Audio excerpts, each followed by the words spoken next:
Државата ги крши сопствените закони, објавија денес на прес штипските социјалдемократи.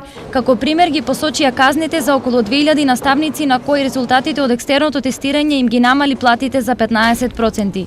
Со одлуката наставниците да бидат казнети цела година, владата го крши законот за работни односи, според кој што работникот може да биде казнет со парична казна не поголема од 15% од 1 до најмногу 6 месеци. Ова за СДСМ го доведува во прашање целиот концепт на така наречено екстерно тестирање.